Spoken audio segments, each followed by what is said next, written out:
Aloha everybody and welcome back to another GoGo Rental adventure. In today's venture, we will be island hopping. This is going to be part 3 of our Circle Island adventure series, taking you from Waikiki up around the North Shore and back, featuring all the best stops along the way. Today, we are on the east side. This is Kualoa Beach Park, and this is going to be the launching point for our paddleboard adventure today to the top of that island. But before we do that, Taz is going to up the vibes like he always does with a little bit of research. We finished up our last video driving north out of Kaneohe on Kamehameha Highway. And if you keep on going, eventually you end up here at Ko'olau Beach Park, home to Mokuli'i Island, commonly known as Chinaman's Hat. The Hawaiian name Mokuli'i is actually tied to the legend of how the island came to be. Many online sources state that this island is actually a bird sanctuary, but it's noticeably absent from the list of Oahu offshore island seabird sanctuaries, which means you don't need to apply for a landing permit to get there. However, this place does get hit by tourists pretty hard sometimes, so try and keep as low impact as possible. We do have a Discover video on this park, link in the description. Okay, there's 3 ways to get to the island: swim, walk, and paddle. If you take the shortest possible track without hopping the breakwater, you're looking at about 600 meters. Swimming is pretty much possible any time of day. Walking, you're gonna need a really low tide, and paddling, you're gonna need a really high tide. There was an incident in 2011 where a group of 4 was walking out to the island at low tide, and when they were walking back in, the tide was rising. 2 of them ended up dying. So checking the tides is about as easy as checking the weather. Just go online and take note of the times.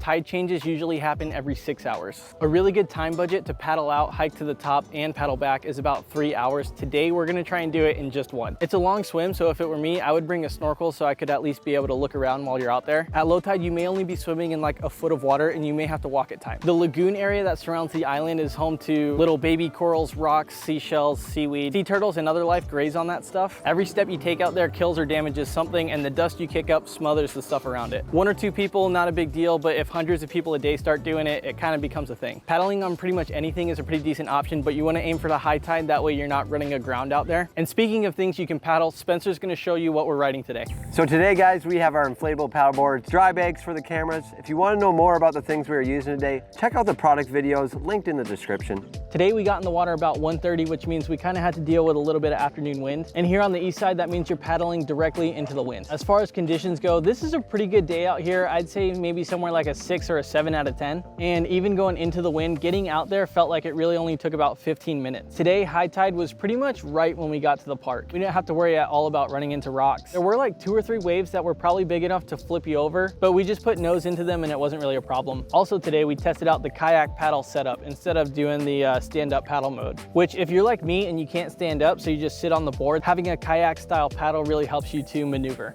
When we got out towards the island, we saw there were already some other kayaks and paddle boards that had landed for the day. So we pretty much just aimed for that section of the island, brought our boards up onto the rock. Note that the kayaks that we provide at GoGo Rental are inflatable. You have to be very careful so that you don't pop it. There's gonna be a lot of sharp rocks coming in. So try to find a flat area that you can lay them down on top of each other if you can, and then use your leash to tie it to a stick or a branch to make sure it doesn't get blown away or out into the ocean. So when you get there, you can either go right, which will bring you to the top, or you can go left, which will bring you to the secret beach. The climb up, I'd have to say, is not for beginners. It's very windy and it's very rocky and it's very high. All those combined make it for a little bit of a sketchy adventure. There was one lady who had to stop towards the top and her husband kept going to the top.